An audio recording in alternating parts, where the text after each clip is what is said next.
Hamas says that Sharia prohibits the marriage of under. Jalalain was written by two people. Oh, I see. I thought you meant I quoted. Yeah. All right. Anyway, no, and it was actually it's an exegesis. It's not a book of law. Yeah. So it's important with these masail or these matters for it to go to. Sharia is exegesis. It's not written in actual words. No. The way, no. So Sharia law is from the Quran and Sunnah, ijma', etc. Ijma' meaning the consensus. By saying, well, God forbids this, so we will say if you do this. No. All right. So the books of Islamic law usually stipulate what are the do's and don'ts in Islam. Sometimes mufassirs can also contribute to that discussion, but it's not most fluidly elucidated in those books. And what if it contradicts the Quran? The point, okay, what I'm saying is that the way in which jurists, from an Islamic perspective, they come to conclusion is they look at the Quran, and within the Quran they look at the verses which are not abrogated, and the ones which are clear versus the ones which are not clear. If there's specific verses, when there's general ones or whatever. I hold you to one specific verse which says that which we have allowed, Yeah, no man shall I'm coming. forbid. But just so you know the framework. Then you have the hadith. Yeah. So after Quran is the Sahih hadith. Then you have different gradations of hadith. So Hasan li ghayrihi, Are da'if. those included in the contribution towards Sharia, the Hassan? Yeah. So that is contributed towards understanding of Sharia. And then after that you have ijma'. Ijma' is basically the consensus of the scholars. Right. So the scholars are important in their. So how you said that that's scholarly. Yeah. You didn't mean So when we that say necessarily. consensus, is that when they all come together, when they all, no, not the majority. Some describe it as a majority. Everyone. In language, it actually means everyone. No, because of all the scholars, there's never going to be agreement among all of them. Well, that's consensus of climate scientists say such and such, but that's not all of them. I understand that's a really good point you're making, and I tend to agree with the sentiment. But there's some things, folks. But there's one thing that I was going to say was that there's some. And I wasn't talking about climate change. I'm not a scientist. My exegesis. Yeah. But so with ijma', with consensus, there's a discussion on it. But the point is this: is that there are some things which are definitely consensus. For example, the five prayers a day. Yeah. Or Hajj. Hajj is in the Quran. That is. So, for example, the 5 prayers a day, by the way, Doesn't it say in the morning and the evening and the middle? So that's only 3 in my counting. yeah, but the 5 prayers by name and so on, and specifics are not in the Quran. Can we get back to that which is forbidden? But you need to get the framework first, right? So, How long because is big framework? when people say Sharia law, they're talking about what's gone through that framework. Yes. Now, If invariably, it doesn't match the Quran, I would suggest that Sharia is in error in the Muslim. well, yeah, that's obviously, but the point is that the ones who make that decision are scholars amongst themselves, they're right? just human. Yeah, so they all come to conclusions and so on. Yep. They have the exegetical schools. They try their best to come to their conclusion and so on. So now that we've got that out of the way, the question of now marrying. So what is a nikah? A nikah in Arabic language is a kind of aqd, which means it's a kind of agreement. Yes, like a So contract. yeah, so the scholars of old, they asked the question: is it possible for someone to have aqd nikah, which is this agreement to marry, without having consummation or full rights? So, for example, this is where the discussion comes. Sorry, without already having So you can't consummate something that doesn't exist. Do you mean can they have get married after they've already No. So, for example, the question is, can two people have this nikah agreement? marriage without any. Without, So basically, that person's. It's almost. It works like a platonic marriage. No, it just works like an engagement. Okay. So the scholars differed on this matter. Yeah, some scholars said, you can have it. So, for example, in the olden days, say for example, I had a child, I had a daughter or something. Yeah. Within wedlock. Pardon? Within a marriage. No, let's say I had a 5-year-old daughter. But I'm saying within a marriage context. Your wife had. I had a daughter. Let's say a 5-year-old daughter, and I say, well, I've got cancer, or I'm going to go to war, and I think I'm going to die, and so on.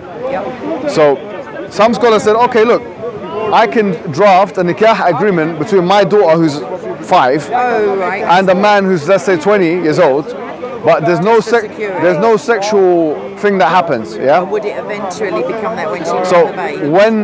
when does it happen? Now the scholars discuss this. They say, for example, Ash-Shawkani says this is not allowed. Ibn Uthaymeen of our present time says this is not allowed. But some scholars of the madhahib said they're allowed. So I said that these contracts are allowed. That, for example, if they get to a certain age, let's say 12, 13, 14, whatever age of ability, they call it qudra, which is ability. Pardon? Ability for what? Ability to accept no. Ability to have intercourse. Oh, right. Yeah. Does that include emotional or like is it just physical?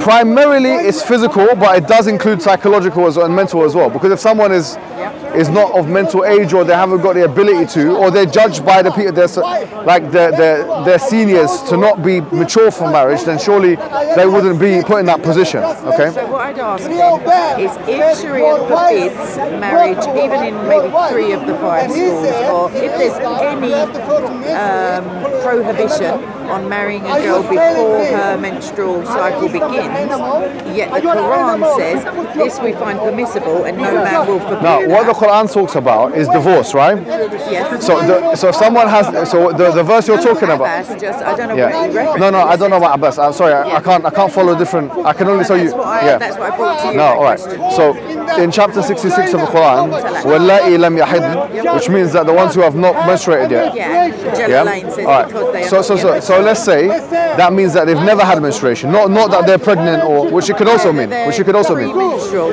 Yeah, it could. Let's say it means. Yet menstruate means they can't be pregnant. No. Let's say that's correct. You're Yeah. talking about the first and the third category. No. By the way, some mufassirs have said this means pregnant women. So they're already included in the. Yeah. Fine. But what I'm saying is, let's take your interpretation, or the interpretation of some of the scholars as well. Most of them, I would imagine. Not really, because it says all those who are pregnant. Fine. They can't be the same group of people being discussed. It says women who are pregnant. Yeah. Or women who are too old to menstruate. Yeah. Good point. No, you're right.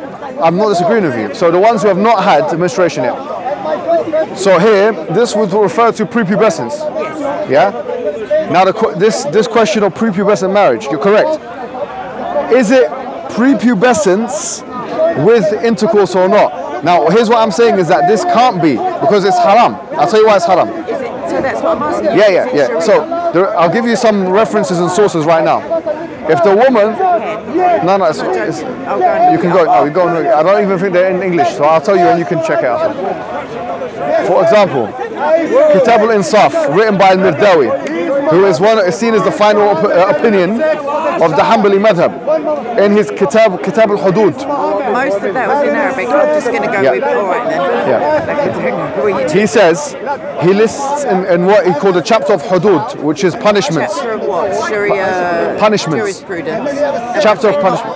Chapter from the Quran. No. I'm telling you what the scholars have said, and I'm going to give you. Chapter of what I'm asking you? Chapter of Sharia. Yeah. It's a Sharia book. Yeah, or Sharia law. Yeah. It's what I'm saying. It's the final opinion. It's seen as the final opinion of one of the schools of thought, the Hanbali school. 4. He says. No. So there's now Sunni, and then you have other schools within the Shia. Sunni, there's 4 mainstream ones. Yeah.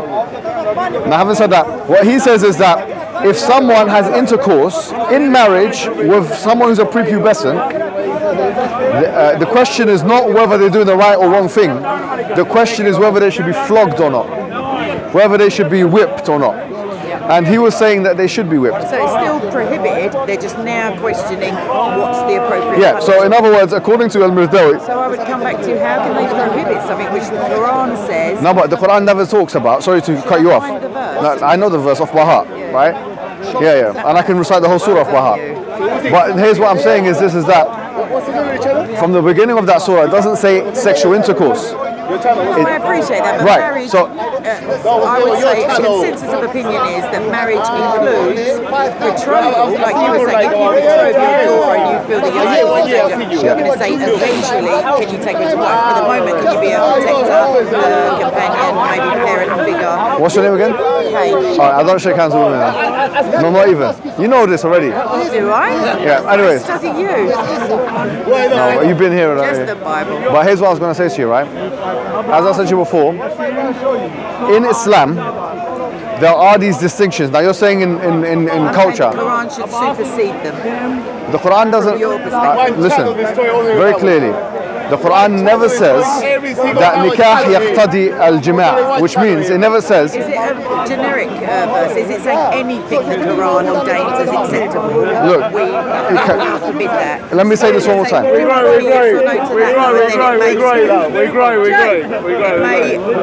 I just need to make this very. I want to make this very clear for you, right? I've said to you before that this nikah agreement, according to Ibn Qudam al-Maqdisi, he wrote a book called Al-Mughni, and the chapter is Bab al-Nikah.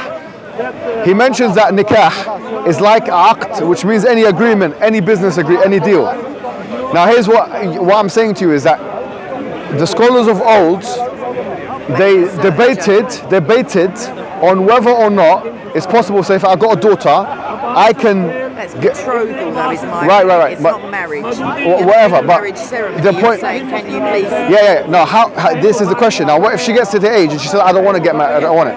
Now, Ash-Shawkani says, if she says, one other scholar, he says, if she gets to the age of discernment, and she gets to the age of ability, and she doesn't want to be with this person who her father suited her with, then she can reject it based on the hadith. Al-Bikru tusta'dhan, based on the hadith that the virgin has to be asked for permission before marriage takes place. So how do they do jama'? Shawkani says that the way he does jama' between the hadith, or he puts them together, and the ayah and so on and so forth in the Quran, is that he says that, okay, you can have a nikah, technically, with someone who hasn't reached the age of the discernment yet when she gets to the age, she can decide whether or not, number one. Number two, that he can't have sex with her until she gets to the age of ability. So with arranged marriage, how would that work? No, that's different. Arranged marriage is consensual from both sides. So just your question on chapter 66 verse 5. What I was saying is, even if we take your interpretation as the only interpretation, which it isn't, there is more than one interpretation. No problem. Let's take your one as the correct one. So the one of she's never had puberty before. They've never had it before, and it's a strong opinion, in my opinion. Yeah, because it says lem. Lem is usually Arabic in the past. Yeah, no problem. You're right. Now the question is, does that mean that there had to be a marriage of sexual? No. Right. So fine. So what's the issue? For divorce in Western law, at least, there needs to be consummation to need it. But the Quran says. If I get married and my husband can prove that we have not consummated the marriage, he can just negate or annul but here's marriage. Good. But my other question is it a generic verse in the Quran that says that which we find permissible, you will not forbid? The Quran also says that if you divorce your wives and you never touched them before, which makes it possible that you can divorce someone that you haven't had sex with. But is 65:4 speaking Pardon? about that? Is the verse? No. Chapter 66, not 65. Sorry, 65. Sorry. So it's the Talaq 65. So chapter 65, verse 4. What it talks about is that it says it's a generic verse, right? Generic verse. Agreed. Well, it's all women of this category. Yes, there you have it. Yeah. Now, so we say that's a generic verse. The only thing that can do ikhtisas of it is of something which is a specifier. So there's two specifiers the scholars use.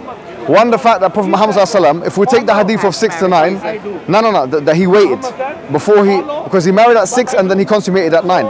So for that waiting period to take place. This is a divorce. No. Can you give me the evidence? Give me the evidence. Okay. If you don't give me the evidence, then I'm going to have to apologize to the camera. Because you know what I'm going to say to you, my friend, yeah? Sorry, what's your name? Okay, whatever your name is, yeah? I'm going to tell you something. Such a hadith does not exist in the literature, and you've lied. So he said that he does foreplay from 6 to 9. I'm going to say to you right now, I'm going to humiliate you right now. Yeah, you're humiliated already. You know why? Because you've mentioned something that does not exist in the literature. I'm putting my own reputation on the line right now by saying that such a thing does not exist in even one hadith in any of the 42 main books of hadith. 42, not even just the 6, 42 books. It doesn't exist. It's not even mawdu'a. There's not even a written element of it. If you can find it and read it with the sanad al-sahih, then you would have shut me up. But if you can't, you're going to have to apologize to the camera. Now everyone's seen your face. You're going to be humiliated in front of at least 20 or 30,000 people. Whatever your name is, everyone sees your face. Since you're the one who tried to come to me in Speaker's Corner and say that my prophet had foreplay with with Aisha at such an age, now you're gonna run away. Yeah, you better run away. This is the thing. Look, so you are very dignified in your approach, and you are coming humbly. Islamic website. What Islam website? Give me a hadith number. Get me the book of hadith. واحتجزوا أيضا بما روى هاشم بن عروة عن عائشة أن النبي سلم تزوجها وبنت ال7 سنين. وصل قلت له مفاخذة. وبنت ال9 سنين. طيب where's مفاخذة؟ شو مفاخذة؟ You said مفاخذة in front of the camera أخي. مفاخذة means you're touching. الفقهاء على أن عقد النكاح على الصغيرة صحيح ولو كان ذلك قبل بلوغها لقوله تعالى لأن لن يحضن الطلاق. واللائي لن يحضن. لم. You can't speak, bro, you want to be Arab. Read it properly. You can't, it's your... Wallahi. Bro, you can't speak Arabic, you can't speak English. Please, keep to yourself.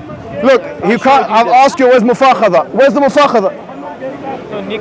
Where's the Mufakhadha? Where's the Bana Biha wa bint 9 sanawat? Where's it say Mufakhadha? Huh? That's what I thought. Look at you, you're humiliated in front of my presence. That's right. That's right. Get all of your people. No, seriously, because you come in and saying that my prophet, he did mufakhadha with the woman, with the girl at a certain age. Now I've caught you like the boy that you are. You're finished. You are finished. You're finished in my presence, just like David Wood was finished. And that's why you, yeah, he was finished. Listen, try your best, try it. I know it burns you. I know it burns the people. Look, I know it burns. All of you can come. You're finished. You're finished. Sorry, man, you're finished. You've come, you tried your best. Who's next? Who's next? Are we done? Are we done here? Are we done here? No. He came to me saying that the Prophet Muhammad ﷺ did mufakhadha, which means, no, it means he done friction like touching the legs of a, yeah. Now, I want to know. I've refuted it quite convincingly. So are you going to apologize in front of the camera, in front of the thousands of people are watching, boy? Huh? Oh yeah. Keep looking. It's not there, brother. It's not there. Do you know what else is not there? Trinity in your Bible. That's what you should be looking about. Yeah, I know, because you come with the same people. Look. Look. It's finished. Anything else? Just one verse. You're okay. Sorry, I'm just humiliating him because he deserves the humiliation. God can judge him. No, I'll judge him. He's been humiliated, dejected, rejected, humiliated, embarrassed, and he's been put under my foot metaphorically today because he tried to come and say that Prophet al-Mufakhadha. So here, he's going to look all over the internet on Google. He's reading things he can't even. So his mother tongue. I've been born and raised here, my man. I know it's your mother tongue, and you can't even read the Quran. Come on, man. Sorry, I'll come after. Yeah. Afterwards. It's his mother tongue. حدثنا كذا وكذا كذا واللائي لم يحضن. Every single thing you couldn't read, and he's reading it. It's finished. You're finished. This is the way you read your Quran. Anything else? This is the way you read your Quran. That's what I thought. So now what hadith? Where does it say mufakhadha? All this hadith. Where's mufakhadha? Do you want to ignore this? Where's it? Read mufakhadha. I want to hear mufakhadha. Mufakhadha. What is he doing with it? Where's mufakhadha? What he's doing with it? Now where's mufakhadha? Get the evidence. Give the evidence. What he's doing with Nothing. He wasn't in the same house. Where's the evidence? What are you doing? No mufakhadha? Yeah, no mufakhadha. Yeah. Where's the evidence? No. Where's the evidence? هاتوا برهانكم. قل هاتوا برهانكم كنتم صادقين. Bring your evidence if you're truthful. You know this Arab. You're Arab with no Arabi. البخاري في صحيح. When he will bring the evidence, let him البخاري في صحيح عن عائشة رضي الله عنها زوجني النبي وانا بنت 6 سنين. Where's it say mufakhadha? تمزق شعري وتمزق وين مفاخذة؟ وارجوها. So where's the same مفاخذة؟ صحيح ان عائشة النبي تزوجها 7 سنين. So where's مفاخذة؟ وسكن اما من جهة مفاخذة الرسول صلى الله عليه وسلم لخطيبته عائشة فقد كانت في سن السادسة من Where's the hadith? That's not hadith. That's not hadith. Where's that? No, it's not hadith. It's a Facebook post. That's a Facebook post on a Christian site. Akhi, you're finished. You are done. Where's the hadith? السادسة من عمرها. عالية صغر سنها. Where's the hadith? كان الله صلى الله عليه وسلم يضع إربه. Allah صلى الله عليه وسلم. Get off here, brother. Get off here. It's over. So Where's the hadith? Where's the hadith? That's the first post. You said it's over, Allah man. pray It's finished. on So, Muhammad. ladies and gentlemen, yeah, look at that. Yeah, please look at it. Where's the mustard? Where's the mustard? Where's the hadith? Hey, I read it to you. What's up? Did you also website? It's a Facebook post. Yeah, who's that? Who's speaking? Listen, Who's speaking? Aisha saying أما من جهة المفاخذة بخطيبته عائشة. So Aisha is speaking in the third person غائب. أخي, you don't know Arabic. Get out here, man. You're finished. You're finished. If it was her speaking, she would say in متكلم مفاخذته لي. She would say that. أخي, you don't know Arabic. Get out here, man. So anyways, ladies and gentlemen, he tried his best. And this, we look. Where is it? Where's the hadith? Where's the hadith? That's fine. It's finished. It's done now. What can we say? Look, this is the reality of the situation. When these guys, they come to me, and they try their best to try and throw Rami of tuhamat and fabrications, they get crushed under the foot of the intellect. This is your hadith. You don't know how to read, man. You don't know how to speak English, brother. This is your hadith. Please, forget about Arabic. Can you speak English first? Yeah. This is your hadith. Yeah. He has read it. Yeah, I don't know. What hadith? Go on. What's the sanad? What's the sanad? Go on. What's the sanad? Look at his face. Read it again. Read it again. Anyways, who's next, Akhi? I'm done with you, man. Look at your scum.